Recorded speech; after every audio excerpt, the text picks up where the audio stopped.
नाजरीन अस्सलाम वालेकुम। बराह रास्त मैं हूं इब्राहिम राजा और आज हम आपको ISI के सेक्टर कमांडर अली अमीन गंडापुर साहब के अगवा के मुतल्लिक एक और बड़ी और नई ब्रेकिंग न्यूज़ 47 सेकंड की एक नई वीडियो सार्जेंट एट आर्म्स की मुअत्तली army chief general Asim Munir और पाकिस्तान के सबसे बड़े और सबसे मकबूल लीडर इमरान खान साहब के मुतल्लिक तीन बड़ी ब्रेकिंग न्यूज से आगाह करेंगे। सबसे पहले आपको ISI के सेक्टर कमांडर के मुतल्लिक एक बड़ी ब्रेकिंग न्यूज और हसास नोयत की खबर से आगाह करते हैं। इसी खबर से जुड़ी एक वीडियो इस वक्त सोशल मीडिया पर वायरल हो चुकी है। अगरचे इस वीडियो को और इस खबर को पाकिस्तानी मीडिया ने सेंसर कर दिया, लेकिन हम आपको बताते हैं कि ये वीडियो किस नोयत की है और ये खबर भी मुख्तसरन आपके सामने रखते हैं। तो मामला यह है कि अब ISI के सवात के जो सेक्टर कमांडर हैं उनके मुतल्लिक एक वीडियो सामने आई है और ये वीडियो इस वक्त वायरल हुई है। इस वीडियो में KP असेंबली के जो PTI के रुकने असेंबली हैं हुमायूं खान, उन्होंने ये इंकशाफ किया कि जब उन्हें गिरफ्तार किया गया तो सवात के सेक्टर कमांडर ISI इन्होंने KP के ये जो रुकने असेंबली हैं हुमायूं खान, इनको धमकाया और इनको धमका कर ये कहा कि तुम परवेज खटक की पार्टी में शामिल हो जाओ। अगर तुम परवेज खटक की पार्टी में शामिल ना हुए तो फिर तुम्हारा अंजाम अच्छा नहीं होगा। उसके बाद हुमायूं खान ने यह इंकशाफ किया कि मेरी जबरदस्ती परवेज खटक से बात करवाई गई, मैंने परवेज खटक की पार्टी में शामिल होने से इनकार कर दिया। तो परवेज खटक ने मुझसे यह पूछा कि अगर खान साहब नहीं रहेंगे तो क्या करोगे, यानी कहीं ना कहीं खान साहब की जान लेने का प्लान बना हुआ था। इसलिए परवेज खटक ने मुझे यह इशारा दिया कि अगर इमरान खान नहीं रहेंगे तो फिर तुम क्या करोगे।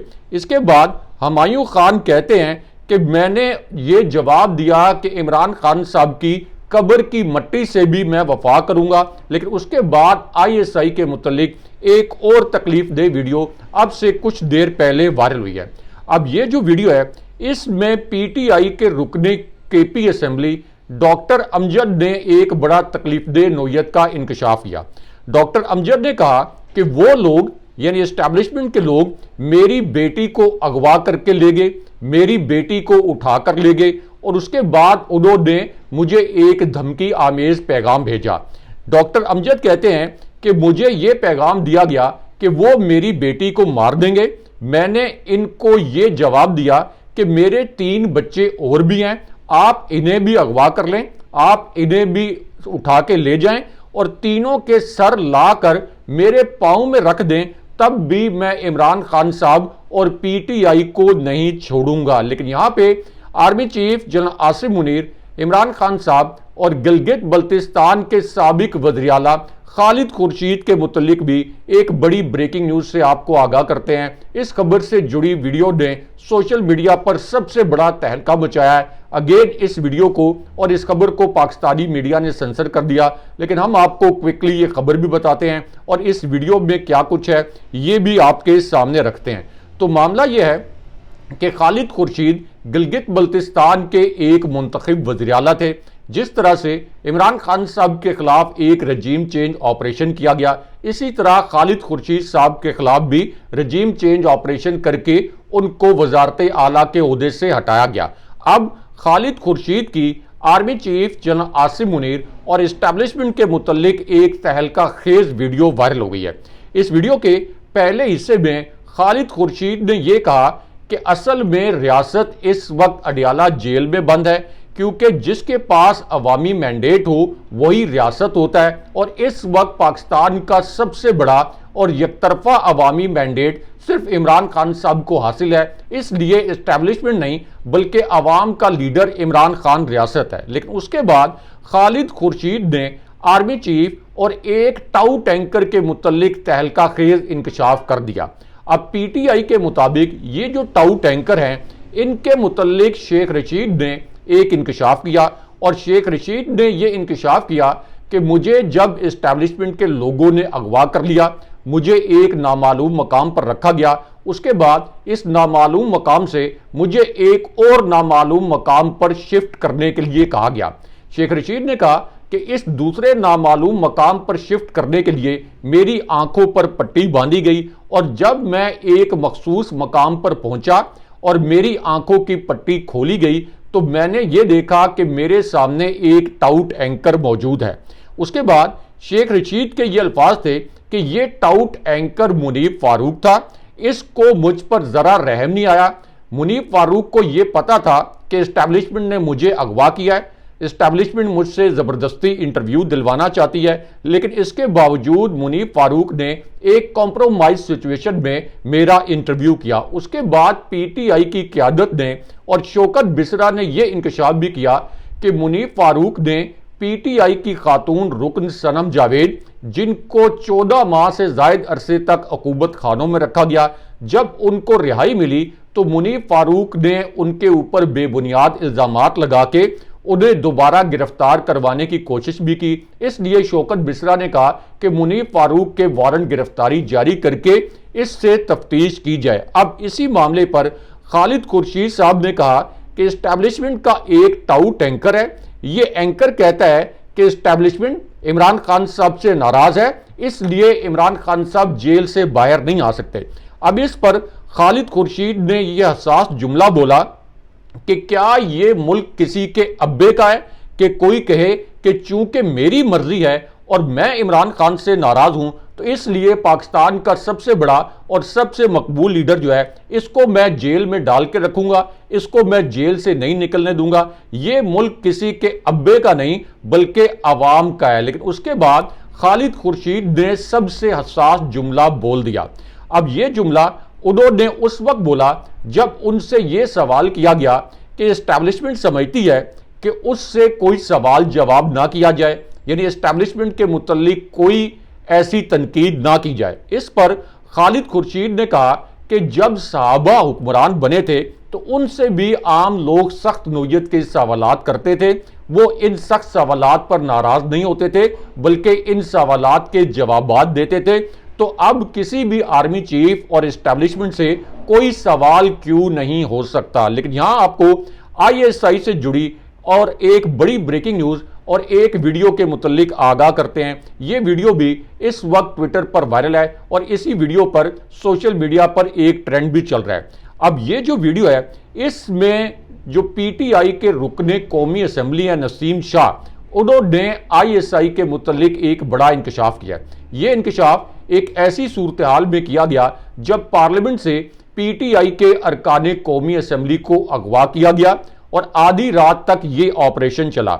अब इस सिचुएशन में मौलाना नसीम शाह ने आईएसआई के मुतल्लिक ये इंकशाफ किया और ये अल्फाज बोले कि असल में पार्लियामेंट हाउस में घुसने वाले जो लोग थे ये आईएसआई के एहलकार थे। इन्होंने एक प्लानिंग के तहत पहले पार्लियामेंट की बिजली काटी और उसके बाद हमें अगवा किया।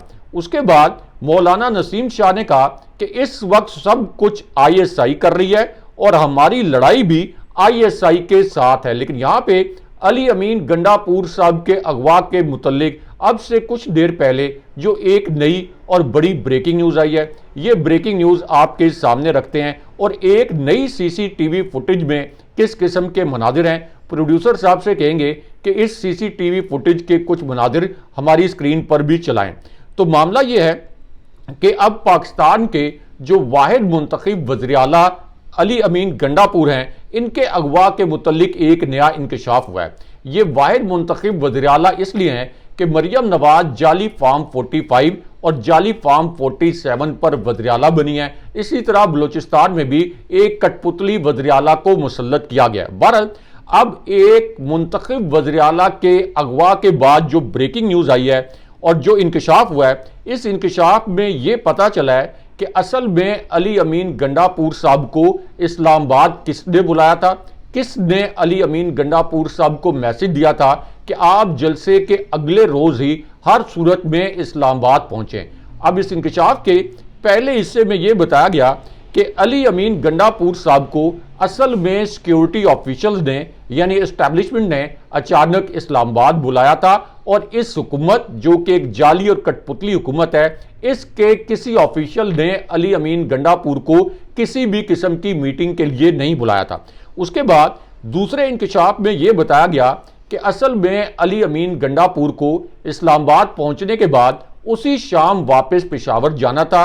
उनका जो एक ऑफिशियल स्केड्यूल है जो किसी भी वज़ीर-ए-आला का पहले से तय होता है, इस स्केड्यूल के मुताबिक उसी शाम को अली अमीन गंडापुर साहब ने पेशावर वापस पहुंचना था, लेकिन उन्हें सिक्योरिटी मीटिंग के नाम पर रोका गया।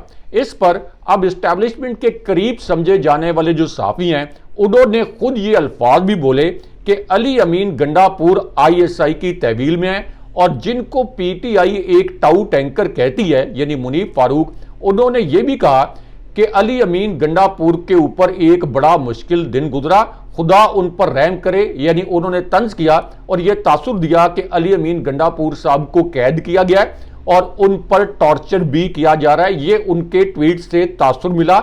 जबकि ARY पर इस्टेब्लिशमेंट के करीब समझे जाने वाले एक और सहाफ़ी ने भी इसी किस्म की ट्वीट की कि अली अमीन गंडापुर साहब पर तासुर उनका यह था कि तहवील में तशद्दुद किया जा रहा है। अब उसके बाद जो तीसरा इंकशाफ अब से कुछ देर पहले सामने हुआ है, ये इसके मुतल्लिक हुआ है कि अली अमीन गंडापुर रात देर तक असल में इस्टेब्लिशमेंट के एक हसास दफ्तर में मौजूद रहे, और इसी मामले पर अब खुद पहली मरतबा अली अमीन गंडापुर ने अपनी जुबान से भी एक बड़ा इंकशाफ कर दिया। इस इंकशाफ में अली अमीन गंडापुर साहब ने बताया कि हाँ, मुझे सिक्योरिटी मीटिंग के लिए बुलाया गया था, सिक्योरिटी इदारों ने मुझे इस्लामाबाद सिक्योरिटी मीटिंग के लिए बुलाया था, लेकिन साथ ही उन्होंने ये इंकशाफ भी किया कि इस मीटिंग में उनकी इस्लामाबाद में जो सुनामी जलसा था इसमें की गई तकरीर पर बात भी हुई, और इससे ये साबित हो गया कि एक मुंतखब वज़ीर-ए-आला को तहवील में रखा गया।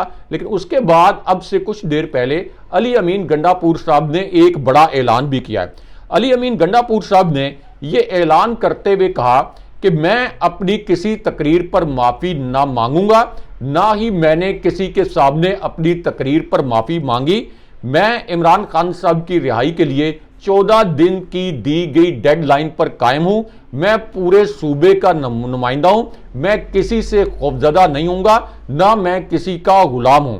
मैं हर सूरत में इमरान खान साहब के साथ खड़ा रहूंगा। लेकिन यहां पे DG ISI इमरान खान साहब और PTI के मुतल्लिक अब से कुछ देर पहले जो एक बड़ी ब्रेकिंग न्यूज आई है, इस ब्रेकिंग न्यूज से आपको आगाह करते हैं। इस खबर के पहले नुक्ते में यह बताया गया कि पार्लियामेंट में जिस तरीके से PTI के अरकाने कौमी असेंबली को अगवा किया गया, तो उसके बाद PTI के ऑपोजिशन लीडर उमर अयूब ने यह कहा कि पार्लियामेंट से हमारे अरकान को अगवा करने के मामले पर अब एजेंसीज के एहलकारों के खिलाफ नहीं बल्कि उनके DG के खिलाफ कार्रवाई का मुतालबा करते हैं। उन्होंने कहा कि पार्लियामेंट से खलाई मखलूक ने हमारे अरकान को उठाया, लोगों को जबरी तौर पर लापता किया गया। जमहूरियत में ये चीज नहीं चल सकती, अब बस हो गई है। अब एजेंसीज के DG के खिलाफ एक्शन का वक्त आ गया है। लेकिन यहां पे एस्टैब्लिशमेंट और ख्वाजा आसिफ के मुतल्लिक एक अहम खबर से आपको आगाह करते हैं, और एक वीडियो जो इस वक्त अजीबो गरीब वायरल हुई है इसके मुतल्लिक भी आपको आगाह करते हैं। तो मामला यह है कि ख्वाजा आसिफ जो जाली फार्म 45 पर इलेक्शन जीते, इससे पहले 2018 का इलेक्शन भी वो उस्मान डार से हारे थे, और इस मरतबा वो उस्मान डार की वालदा रेहाना डार साहिबा से 50,000 की लीड से हारे थे। बहरहाल अब उन्होंने पार्लियामेंट में ये मुज़िका खेज बयान दिया कि पार्लियामेंट में अरकाने कौमी असेंबली यानी PTI के अरकाने कौमी असेंबली की जो गिरफ्तारियां हुई हैं, अगर इससे पार्लियामेंट की रेड लाइन क्रॉस हुई है तो फिर PTI के जलसे में भी कई रेड लाइन क्रॉस हुई। एस्टैब्लिशमेंट मुल्क की वहदत की रेड लाइन है। लेकिन इसके बाद ख्वाजा आसिफ की अपनी मुज़िका खेज वीडियो वायरल हो गई, क्योंकि इस वीडियो में ख्वाजा आसिफ ने ये अल्फाज बोले थे कि पाकिस्तान की फौज 1948 से लेकर अब तक तमाम जंगें हारी है, उसके बावजूद पाक फौज बड़ी ढिठाई के साथ दिफाई बजट में इजाफा मांगती है और ये कौम की हड्डियां तक निचोड़ के खा गई है। इस तकरीर की पूरी कौम ने मजम्मत की थी कि आपने इस किस्म की घटिया तकरीर क्यों की। इसलिए अब सवालात ये हो रहे हैं कि ये जो Khawaja Asif red line cross करने की बात कर रहे हैं, तो ख्वाजा आसिफ ने तो असल में रेड लाइन क्रॉस की थी, तो उनके खिलाफ कोई कार्रवाई क्यों नहीं की गई, उनको अगवा क्यों नहीं किया गया। उल्टा 2 मरतबा एस्टैब्लिशमेंट ने उन्हें धांधली के जरिए इलेक्शन जितवाया। लेकिन यहां पे एस्टैब्लिशमेंट और महमूद खान अचकजई के मुतल्लिक भी एक ब्रेकिंग न्यूज से आपको आगाह करते हैं, क्योंकि महमूद खान अचकजई ने अब यह स्टेटमेंट दिया है कि पीटीआई के जलसे में की गई बातों को पार्लियामेंट पर हमले का जवाब बनाया जा रहा है। अगर कहीं कुछ लोग मर भी जाएं तब भी इसे जवाब बनाकर पार्लियामेंट पर हमला करना काबिल कबूल नहीं। लेकिन उसके बाद उन्होंने एस्टैब्लिशमेंट को और फौजी क़यादत को मुखातिब किया। महमूद खान अचकजई ने कहा कि अब तो लड़ाई छिड़ चुकी है, जब लड़ाई गर्म होगी तब फिर हम देखेंगे मैदान कारजार में कौन अपनी कुर्बानी देता है। हम किसी जर्नैल और शहबाज शरीफ को आइन और पार्लियामान से नहीं खेलने देंगे। लेकिन यहां पे पार्लियामेंट में अगवा की वारदात के मुतालिक एक और सीसीटीवी फुटेज अब से कुछ देर पहले सामने आ गई है। यह वीडियो भी इस वक्त वायरल हो चुकी है। अब इस वीडियो में यह देखा जा सकता है कि रात 2:30 से लेकर सुबह 4 बजे के दरमियान का जो वक्त है, इस वक्त में कुछ मशकूक गाड़ियां जिनके शीशे काले थे, ये अचानक पार्लियामेंट में दाखिल हुई। ऐसा लगा कि दहशतगर्दों के खिलाफ कोई बहुत बड़ा ऑपरेशन होने जा रहा है। और उसके बाद इन गाड़ियों से कुछ लोग निकले और इन्होंने पार्लियामेंट के एक एक कमरे के अंदर ऑपरेशन करके पीटीआई के अरकान को अगवा किया। लेकिन यहां पे एस्टैब्लिशमेंट और सार्जेंट एट आर्म्स के मुतालिक भी एक अहम ब्रेकिंग न्यूज से आपको आगाह करते हैं और एक बड़ा अजीबो गरीब किस्म का ड्रामा जो रचाया गया है, ये खबर भी मुख्तसरन आपके सामने रखते हैं। तो मामला यह है कि पार्लियामेंट से जिस तरह से पीटीआई के अरकान कौमी असेंबली को अगवा किया गया, ये पूरा ऑपरेशन शहबाज शरीफ और स्पीकर कौमी असेंबली अय्याज सादिक की मंजूरी से हुआ था। लेकिन अब जिस वक्त तमाम आलमी इदारों और तमाम आलमी मीडिया ने इस वोट चोर हुकूमत पर तनकीद की, उसके बाद आईएसआई के मुतल्लिक केपी की असेंबली में जिस किस्म की तकरीरें हुई, तो अब अय्याज सादिक ने एक नया ड्रामा रचाया और पार्लियामेंट के जो सार्जेंट एट आर्म्स हैं उनको मुअत्तल कर दिया। ये तासुर दिया कि उनकी मर्जी के बगैर ये ऑपरेशन हुआ है। पार्लियामेंट के सार्जेंट एट आर्म्स को 4 माह के लिए मुअत्तल किया गया है। इसके अलावा पार्लियामेंट में सिक्योरिटी में नाकामी पर जो 4 दीगर सिक्योरिटी एहलकार थे उनको भी मुअत्तल कर दिया गया। हालांकि इन बेचारों की क्या मजाल थी कि खुफिया एजेंसियों के लोग आए और ये उनको रोक सकें, इनको बस कुर्बानी का बकरा बनाया गया। लेकिन यहां पे पीटीआई के अरकाने पार्लियामेंट यानी अगवाशुदा अरकाने पार्लियामेंट की रिहाई के मुतल्लिक भी एक अहम खबर से आपको आगाह करते हैं। अब इस खबर में यह बताया गया कि अय्याज सादिक जो कि एक जाली स्पीकर साबित हुए हैं, जो कि एक ड्रामाबाज स्पीकर साबित हुए हैं, उनके फोन का डेटा सामने आने के बाद कि जब ये पार्लियामेंट में ऑपरेशन हो रहा था तो उन्होंने जानबूझ के अपने मोबाइल फोन बंद कर दिए थे। तो जब उन पर बहुत ज्यादा तनकीद की गई तो अब अय्याज सादिक ने इस तनकीद के बाद चारों नाचार पीटीआई के अगवा किए गए जो अरकाने असेंबली हैं उनके प्रोडक्शन ऑर्डर्स जारी कर दिए हैं। अगले प्रोग्राम तक के लिए अल्लाह हाफिज।